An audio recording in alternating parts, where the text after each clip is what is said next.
Hello guys, नमस्कार। आप सभी का स्वागत है अपने चैनल शिवनाथ जी व्यापम हब पर। मेरा नाम है विभोर कुमार श्रीवास्तव और चलिए हम देख लेते हैं, ज्योमेट्री का रिवीजन कर लेते हैं, है ना, कि हमारे ज्योमेट्री में कैसे-कैसे क्वेश्चन बन सकते हैं। देखो ये पहला क्वेश्चन है, बहुत ही अच्छा क्वेश्चन है।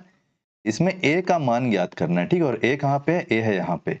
तो हमको कुल मिला के इस एंगल का मान ज्ञात करना है। तो हमने जितनी भी प्रॉपर्टीज पढ़ी हैं, हम इस वीडियो में उन सारी प्रॉपर्टीज को रिकॉल करने की कोशिश करेंगे, ठीक है। तो देखो हमारे पास क्या-क्या है, हमारे पास ये वाला ये है 75 डिग्री और ये है 40 डिग्री। मैं आपको एक प्रॉपर्टी बताया हूँ ना कि जब दो लाइन एक दूसरे को काटती है, तो उसका जो अपोजिट एंगल होता है वो हमेशा इक्वल होता है। अगर ये ए नहीं लेता हूँ, अगर ए ले लूँगा तो यहाँ पे कन्फ्यूजन हो जाएगा आपको। अगर ये x डिग्री है तो ये भी x डिग्री हो जाएगा। तो देखो, दो रेखा यहाँ पे एक दूसरे को काट रही हैं, तो ये अगर ये 75 डिग्री तो ये कितना हो जाएगा? 75 डिग्री हो जाएगा, और अगर ये 40 डिग्री तो ये इसका अपोजिट एंगल कितना हो जाएगा? 40 डिग्री।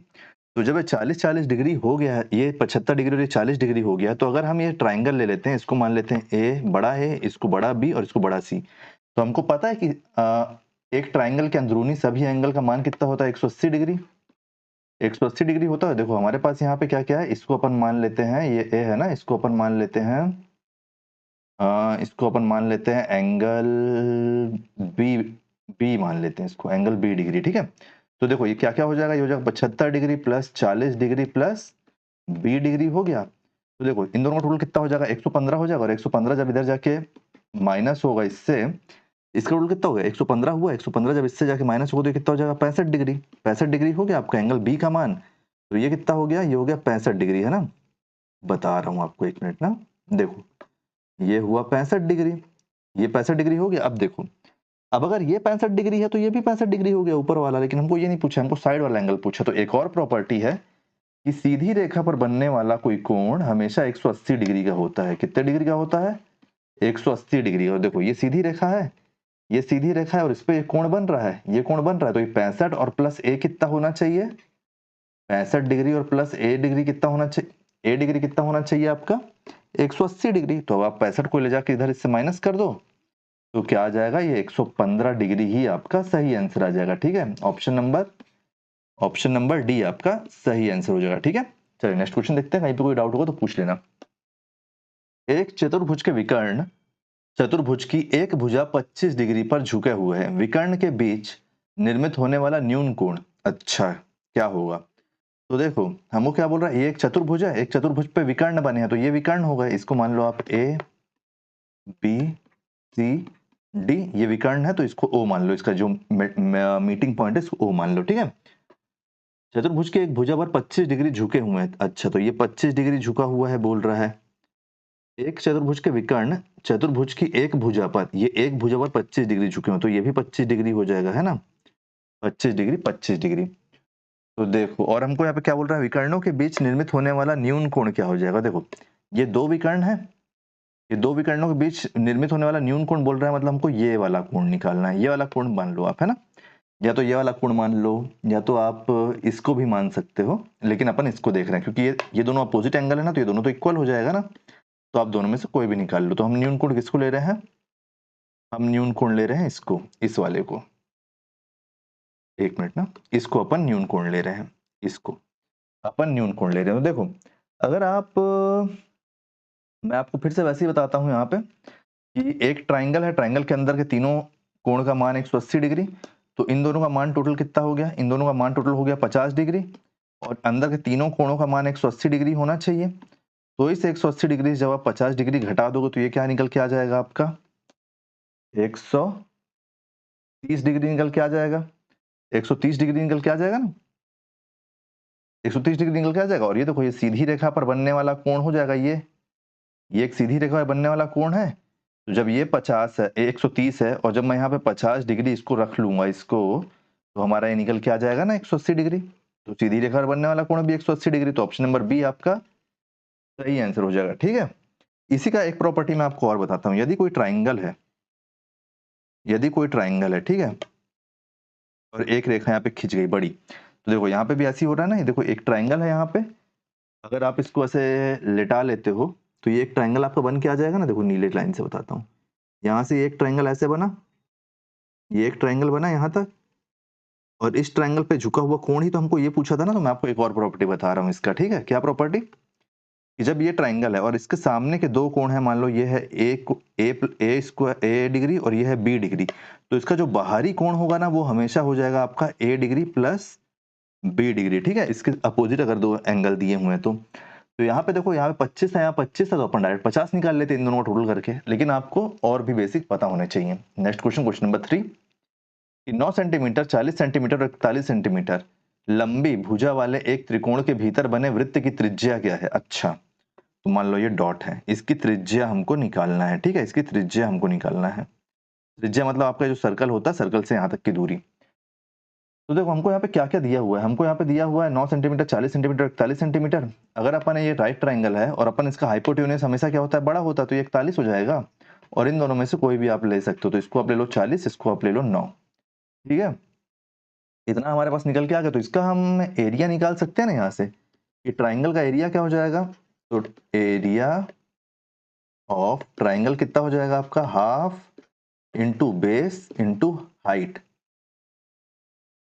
हाइट तो हाफ क्या है, देखो हाफ तो हाफ है, बेस क्या है, बेस है 9, और हाइट क्या है 40। तो देखो अगर आप 40 नीचे भी लिखते और अगर 9 ऊपर भी लिखते तो भी वही हो जाता ना। तो आप 2 से जब इसको काटोगे, 2 से इसको काटोगे तो हो जाएगा 20, तो यहाँ से आपका क्या निकल के आ जाएगा 180। यहाँ से आपका 180 निकल के आया। देखो यहाँ से एरिया हमारा निकल के आ गया ट्राइंगल का। अब अपन निकाल लेते हैं ट्राइंगल का अर्ध परिमाप। अर्ध परिमाप जिसको अपन एस बोलते हैं, है ना। तो एस कैसे निकलता है आपका, ए प्लस बी प्लस सी।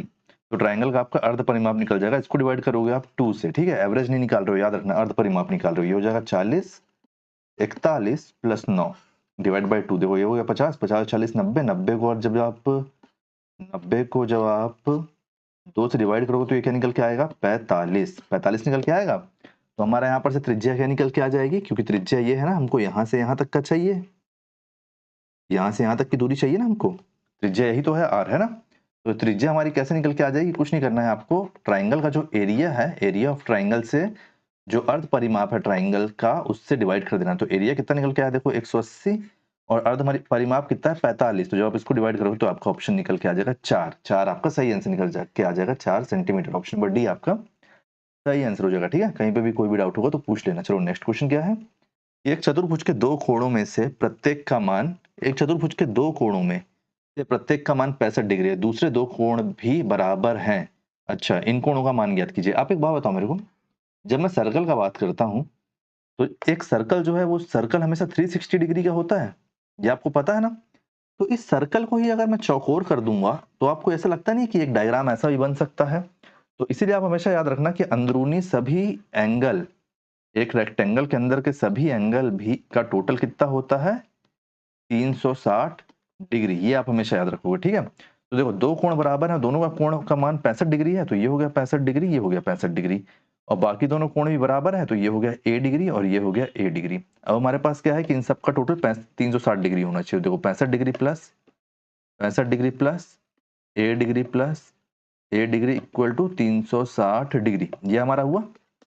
तो देखो 65 65 कितना हो गया, 65 65 हो गया 130, 130 डिग्री हो गया, प्लस ये कितना है, ये है 2a डिग्री, ये कितना है 360 डिग्री। तो देखो ये 130 डिग्री इधर जाके माइनस होगा, ये 130 डिग्री जब इधर जाके माइनस होगा तो ये हो जाएगा 230 डिग्री, 230 डिग्री होगा। हाँ 230 डिग्री हो, और जब ये 2 से ये डिवाइड होगा तो ए डिग्री का मान क्या निकल के आ जाएगा, ए डिग्री का मान निकल के आ जाएगा आपके पास 115, 115 डिग्री। ऑप्शन नंबर बी आपका सही आंसर हो जाएगा कि ये भी 115 डिग्री है और ये भी 115 डिग्री है, ठीक है। चलिए नेक्स्ट क्वेश्चन, क्वेश्चन नंबर 5। कहीं पे कोई डाउट तो पूछ लेना, ठीक है। यदि त्रिभुज के कोण 1:2:3 के अनुपात में है तो सबसे छोटा कोण क्या होगा। कुछ मत करो, शॉर्टकट में ही आपको बता देता हूँ। हमको पता है कि अंदर के तीनों कोणों का मान कितना है, 180 डिग्री। सबसे छोटा हमसे पूछ रहा है, तो देखो यहाँ से यहाँ तक का टोटल निकाल लो, कितना है ये 6x, क्योंकि यहाँ पे अपन x रखेंगे, यहाँ पे अपन x रखेंगे, यहाँ पे अपन x रखेंगे, तो ये टोटल 6x हुआ। 6x का मान कितना दे दिया है, 180 डिग्री। 6 से आप इसको काटोगे तो ये कितना हो जाएगा, x इक्वल टू 30 डिग्री। सबसे छोटा मान बोला है तो सबसे छोटा क्या है 1x, तो क्या हो जाएगा 30 डिग्री ही आपका सही आंसर हो जाएगा। ऑप्शन नंबर डी, देखते ही बन जाएगा, टेंशन मत लो। Next question, question number 6। समत्रिभुज, एक समभुज त्रिभुज PQR की भुजाओं के मध्य बिंदु XYZ एक्स वाई तथा जेड है। यदि त्रिभुज पी क्यू आर की परिधि 24 सेंटीमीटर है तो त्रिभुज एक्स वाई जेड की परिधि कितनी होगी? अच्छा, एक समत्रिभुज पी क्यू आर के मध्य का त्रिभुज एक्स वाई जेड है। अच्छा, एक्स वाई जेड है। देखो हमको समभुज बोला है, समभुज बोला है मतलब ये वाली भुजा जो होगी, मान लो जो पी एक्स है ये भी तो आपका क्यू जेड के बराबर होगा। अपन यहाँ पे 3 ट्रायंगल देख लेते हैं। देखो, 1 ट्रायंगल, 2 ट्रायंगल, 3 ट्रायंगल, 4 ट्रायंगल, ये सभी का मान तो बराबर होगा। जितना ये है उतना ही ये रहेगा, जितना ये है उतना ही ये रहेगा, है ना, क्योंकि समभुज बोल दिया। तो देखो अपन यहाँ से क्या क्या देख सकते हैं। आप मेरे को एक बात बताओ, मेरे को परिधि किसकी दी हुई है? बाहरी ट्रायंगल की दी हुई है। मतलब मेरे को क्या दिया हुआ है? मेरे को दिया हुआ है P Q plus Q R plus P R equal to मेरे को कितना दिया है? 24 दिया है। इस बात को आप मानते हो? तो अब एक बात बताओ, जब मेरे को अंदर वाला निकालना है, अंदर वाला निकालना है मतलब आपको जब मेरे को एक्स जेड निकालना है, ये एक्स जेड है जो, ये एक्स जेड को मैं क्यू जेड भी तो बोल सकता हूँ। बोल सकता हूँ कि नहीं बोल सकता हूँ? नहीं समझ में आया? देखो, ये एक्स और वाई, मान लो जो यहाँ से यहाँ तक का है, यहाँ से यहाँ तक का जो मान है उतना ही मान तो तुम्हारा यहाँ से यहाँ तक का भी रहेगा। रहेगा कि नहीं रहेगा? रहेगा ना। तो और यहाँ से यहाँ तक का मान कितना है? इसका आधा है मान। तो देखो, अगर मैं यहाँ पे लिखता हूँ एक्स वाई, तो क्या मैं इसको आधा नहीं बोल सकता हूँ? किसका? एक मिनट। तो क्या मैं इसको क्यू आर का आधा नहीं बोल सकता हूँ? सोच के देखो, क्योंकि यहाँ का मान तो यहाँ है और ये तो आधा है इसका, है ना। उसी प्रकार अगर मैं लेता हूँ एक्स जेड लेता हूँ, तो क्या मैं इसको पी और आर का आधा बोल सकता हूँ? पी और आर का आधा बोल सकता हूँ। और अगर यहीं पे मैं क्या क्या हो गया, देखो, एक्स जेड हो गया है, एक्स वाई हो गया। अगर मैं यहाँ पे वाई जेड लेता हूँ, वाई और जेड, तो मैं इसको पी क्यू का आधा बोल सकता हूँ, पी क्यू का आधा। तो अब हमको ये पता है ना कि देखो, ये है जो, ये और ये बराबर हो गया है। कैसे बराबर हो गया है? देखो, क्योंकि आपका इसका मान और इसका मान एक ही है। आप वैल्यू रख के देखो यहाँ पे, तो ये क्या हो जाएगा? ये हो जाएगा, देखो, पी क्यू प्लस क्यू, नहीं एक मिनट रुको, देखो ये जो है आपका, यही तो ये है ना, ये इक्वल टू ये है। तो ये देखो X Y plus Y Z plus, अच्छा मैं इसको वाई जेड ले लिया हूँ क्या? ये वाई जेड नहीं, वाई जेड एक्स जेड, हाँ, ये एक्स जेड इक्वल टू, अब क्या क्या है देखो, Q R upon two plus P Q upon two plus P Q 2 बार हो गया ना, Y Z P Q X Z P R, यहाँ पे पी आर होना चाहिए, एक मिनट, यहाँ पे पी आर होना चाहिए, पी आर बाई टू। तो अब आप एक बात बताओ मेरे को, मैं यहाँ से 1/2 को कॉमन ले सकता हूँ और ये जो X Y plus Y Z plus ये तामझाम है, इसको तो हमको निकालना है, इसकी परिधि है ना। तो मैं इसको एज इट इज रख रहा हूँ और ये 1/2 मैं बाहर निकाल लिया कॉमन। और देखो ये Q R plus P Q plus P are, ये इसकी वैल्यू हमारे पास कितनी हुई है? 24। तो जब आप इसको 24 को इससे डिवाइड करोगे तो 12, तो 12 सेंटीमीटर आपको इसकी वैल्यू आ गई। X plus X Y plus Y Z plus X Z, इसकी वैल्यू 12 सेंटीमीटर निकल के आ गई। तो ऑप्शन नंबर सी हमारा सही आंसर हो जाएगा कि अंदरूनी जो ट्राइंगल है उसका परिमाप ये है। ठीक है, नेक्स्ट क्वेश्चन, क्वेश्चन नंबर 7, कहीं कोई डाउट होगा तो पूछ लेना। यदि एक समभुज त्रिभुज की एक भुजा 6√3 है सेंटीमीटर, तो इसकी ऊंचाई क्या होगी? अच्छा, ये देखो समभुज त्रिभुज हो गया ये, इसकी एक भुजा मतलब ये 6√3 और यहाँ से लेके पूरा यहाँ तक का वैल्यू कितना है? 6√3। तो आपका यहाँ से लेके यहाँ तक का वैल्यू और यहाँ से लेके यहाँ तक का वैल्यू, अगर आप 6√3 को 2 भाग में डिवाइड करोगे तो आपके पास क्या निकल के आएगा? 3√3 निकल के आएगा। तो ये क्या हो जाएगा? ये हो जाएगा 3√3, ये हो जाएगा 3√3। इतना छोटा क्वेश्चन, ऊंचाई निकालना है। ये ऊंचाई है, ये हमको पता है 90 डिग्री है, ये हमको पता है 90 डिग्री है ना।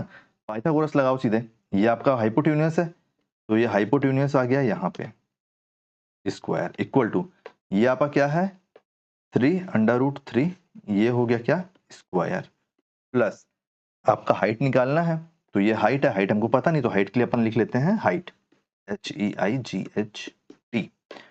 तो देखो इसका स्क्वायर करोगे तो क्या होगा? देखो ये 36 हो जाएगा, 36 और हो जाएगा कितना? 3। तो 36 यहाँ कितना हो गया?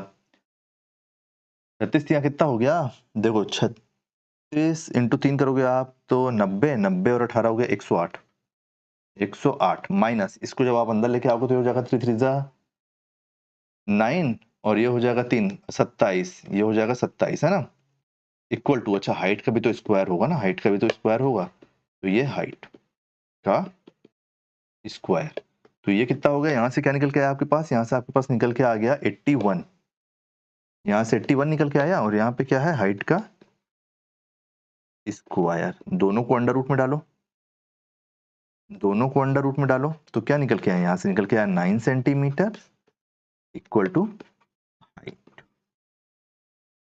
हाइट, तो ऑप्शन नंबर ए आपका सही आंसर। ठीक है, नेक्स्ट क्वेश्चन, क्वेश्चन नंबर 8। अच्छा देखो, किसी समकोण त्रिभुज, देखो आपके पास ना डायग्राम कई बार नहीं आएगा ना, डायग्राम आपको बनाना रहेगा, इसलिए समझो, किसी समकोण त्रिभुज की दो संलग्न भुजाएं 1.5 सेंटीमीटर है, 1.5 सेंटीमीटर और 2 सेंटीमीटर लंबी है, इसके परिवृत्त का क्षेत्रफल क्या है। अच्छा, ये जो वृत्त है, हमको वृत्त का क्षेत्रफल निकालना है, और हमको यहाँ पे क्या क्या दे दिया है, किसी समकोण त्रिभुज के दो संलग्न भुजाओं का,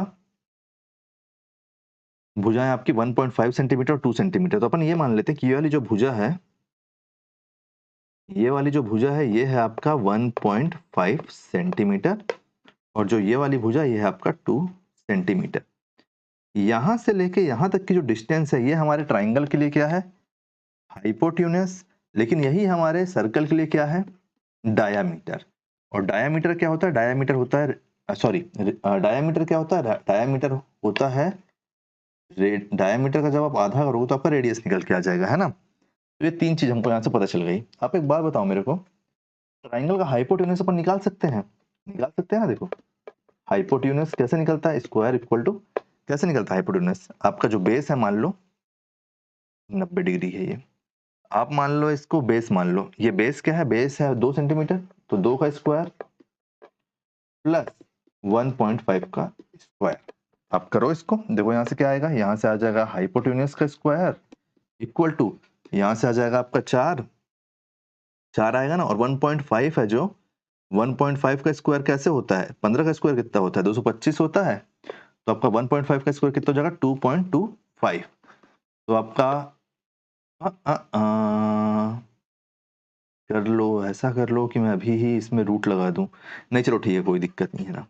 देखो हाइपोटेन्यूज का स्क्वायर हुआ, ये कितना हो गया होगा, 6.25, तो जब आप दोनों तरफ रूट लगाओगे, दोनों तरफ जब आप रूट लगाओगे तो आपका हाइपोटेन्यूज क्या निकल के आएगा बताओ, 6, एक मिनट ना, जब आप 6.25 को रूट में डालोगे तो आपके पास क्या निकल के आ जाएगा, आपके पास 25 का होता है, 625 25 का होता है, तो उसमें पॉइंट लगा दो, तो 2.5 आपका हाइपोटेन्यूज आ जाएगा, मतलब पूरा ये हाइपोटेन्यूज कितना आया, ये हाइपोटेन्यूज आया आपका 2.5, तो जो आपका 2.5 हाइपोटेन्यूज आया, तो मतलब आपका डायामीटर कितना हो गया है, डायामीटर आपका 2.5 हो गया है।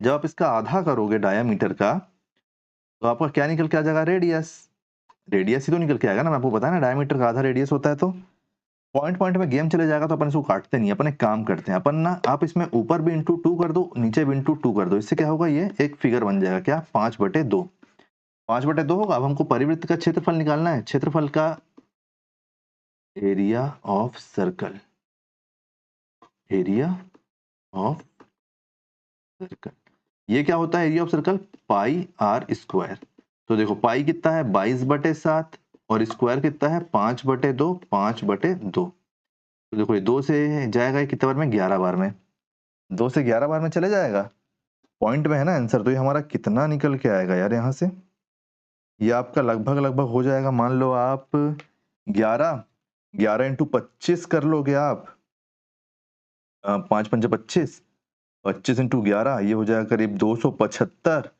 275 को जब आप 14 से डिवाइड करोगे, तो ये आपका, ये ठीक है ना, कहीं कुछ गड़बड़ तो नहीं हुआ है, देखो कैसे हुआ है, 0.25 है रेडियस, रेडियस को अपन डिवाइड बाय 2 किए, अच्छा नीचे 4 होगा ना यार, ठीक ठीक ठीक, एक मिनट ना, मिस्टेक हो गया यहाँ पे, एक मिनट, नीचे जब मैं 2 से इंटू किया हूँ, तो ये 5/4 होगा ना, 5/4 होगा, तो ये कितना हो जाएगा, ये भी हो जाएगा 5/4, ये हो जाएगा 5/4, 5/4 होगा, ठीक है।